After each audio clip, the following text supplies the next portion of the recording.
What's up guys, it's me Jeremy.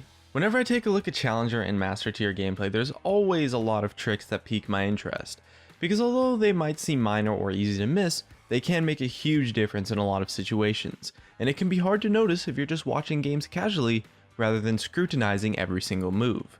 But since I'm certainly not a Challenger player, I've brought in a Master Challenger Tier player, Azoh, to help me out with the video today.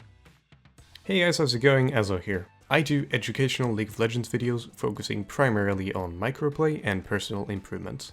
I'm probably most well known for my Z School series, an in-depth guide where I look at all aspects of Z, but I also do item reviews, game analysis, and the off-satirical and discussion video, not always tailored to League of Legends. So if that sounds appealing, make sure to drop by my channel. So big props to Azoh for helping me compile this list of tips and tricks, so that way all of these tricks are coming from a high ranking player. He's a great player and has some great content, so definitely check him out if you haven't already. Now these tricks are a little bit random, and although you might know about or have done some of these once or twice before, the key thing to understand is that Challenger and Master players use these tricks to their fullest potential every single game very consistently, and you should too if you're looking for a bit of an edge. And let's kick it off to Azoh to start us off with the list.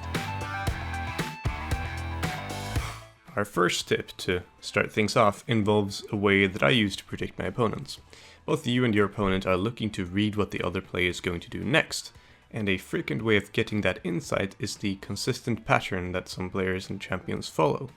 For example, LeBlanc will almost always use your W after a Q. Well, if you start expecting that every time or notice a pattern your particular opponent is playing around, you can start to counter towards where they will be moving. And this happens with a lot more than just ability combos as well. Say for example you're trying to hit a skill shot in your opponent. Quite often, players will typically dodge the same direction if they're not aware of this concept. Think of it as their gut reaction to seeing the skill shot. They dodge in some direction, sometimes left, sometimes right. Every player is different, but by observing the tendencies your opponent makes, and taking note of the consistent things they do with their abilities and their movements, you can get a huge read on them, and can easily take advantage of it in further skirmishes, or in the future scenarios of trying to land your skill shots. There's a little bit of a risk to doing this though, in that you start showing the same pattern response to what your opponent is doing. For example, a Graga's body slamming towards a LeBlanc's W after she's used a Q. If you keep doing that every single time, well, LeBlanc is going to use a Q and then wait for you to body slam and then W when you're sitting duck. So depending on how much faith you have in your opponent, you might have to be a little bit tricky with this, as to not fall in your own trap. Our next tip involves a bit of the opposite of the previous tip, and is a good way to avoid your opponent using those prediction techniques on you. Clicking quickly up and down or back and forth will make your character spasm between the two locations you're clicking. This isn't just to increase your APM and pretend to be a StarCraft god, it's actually very helpful to play around the first tip, as it makes your movements harder to read. It's also very useful to dodge skill shots, because you stay moving, and you're always active, instead of standing still and having to be ready to start moving when you see danger. This type of movement is better than standing still or changing directions slowly, since it makes you less predictable. If you're just getting started with this, I would recommend keeping the cursor close to your character, as it makes the distance for your cursor to travel shorter, and thus faster. But if you get used to this, try increasing the range a little bit, so you can simply stop clicking when a skill shot comes towards you, and your character will move away on its own. Alright, for our next tip we have another trick that involves predicting enemy movements. One key tool during the laning phase that you should always be capitalizing on is in fact your own allied minions. When one of your minions start to get low, your opponent is going to walk up to it to try to get the last hit. If you're constantly watching your minion health bars, you can tell when your opponent will start moving towards them, and thus you can plan after that. This is one of the best times to make an aggressive move in lane, either by landing some harass or to initiate a trade. And this is going to do one of two things if you time it properly, depending on the opponent. Either they'll take free damage and won't be able to fight back, as their time and animations are used to last hit the creep while you're attacking them, or they recognize the threat of your damage and they back off, meaning you zone them out and they lose the CS. In both situations, you end up with a nice little advantage, that when performed often and consistently, can add up into a significant lead. As well with this technique, if you're doing it constantly, you really get to assert your dominance in the lane, and it might make some players start playing defensively even if they don't really have to, because they're scared of you and they have to go through you to get their CS even if they're ranged. Our next trick involves using some of the underappreciated mechanics that wards have on both ends of the spectrum. When a ward dies, there's a slight moment of time after its death where it still gives you vision of the location that it was in. One way to take advantage of this is when your opponents clear one of your wards, you'll usually get to see a glimpse of the direction they are headed in after they finish attacking the ward. Using this, you predict their future location based on where they were moving towards in the last few seconds of the vision. But you can also take advantage of your opponents using the same mechanic on you.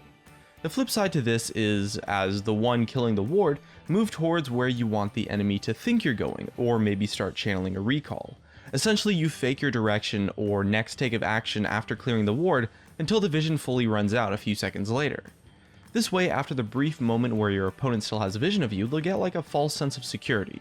If the opponents were paying attention to you and are aware of this mechanic, it'll result in them having an incorrect prediction of your movements.